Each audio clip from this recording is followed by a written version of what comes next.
안녕하세요. SJP입니다. 오늘은 실생활에서의 상념에너지 활용법에 대해 얘기해 보겠습니다.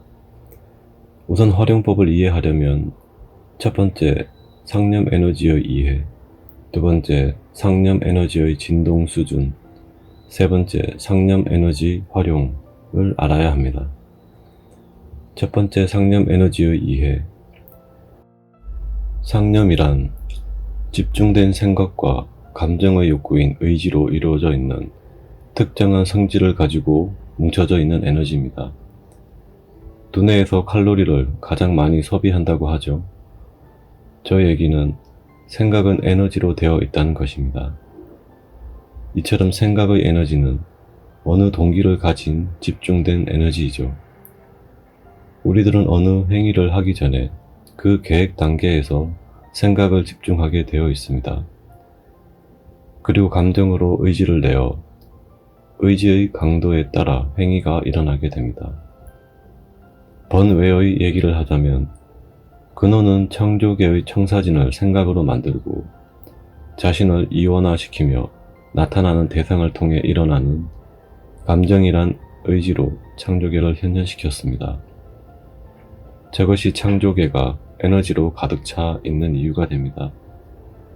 마찬가지로 우리들이 하는 생각과 감정도 에너지로 되어 있는 것입니다.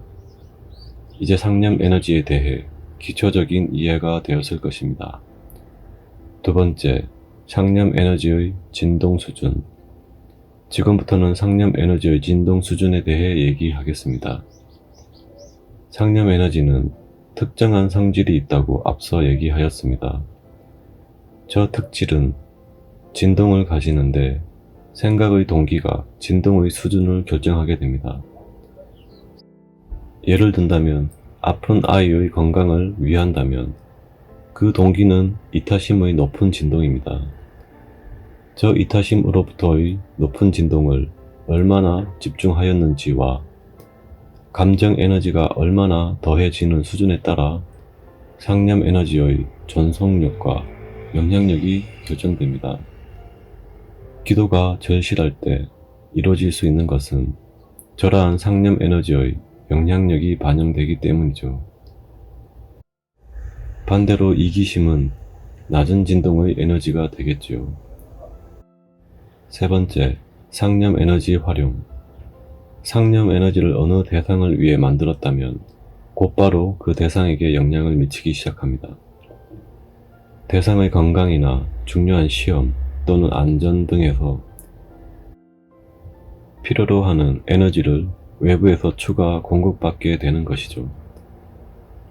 반대로 어느 대상을 향한 진동이 낮은 이기심으로 만든 상념 에너지는 조건에 맞을 때 영향을 미칠 수 있습니다.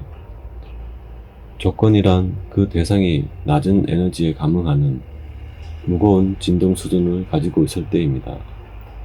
저렇게 감응이 되면 진동 낮은 상념 에너지의 생각을 자신의 것으로 받아들이고 그 에너지 속의 무거운 감정은 대상의 무거운 감정에 추가로 에너지를 보태게 되어 더욱 부정적인 상태가 되죠.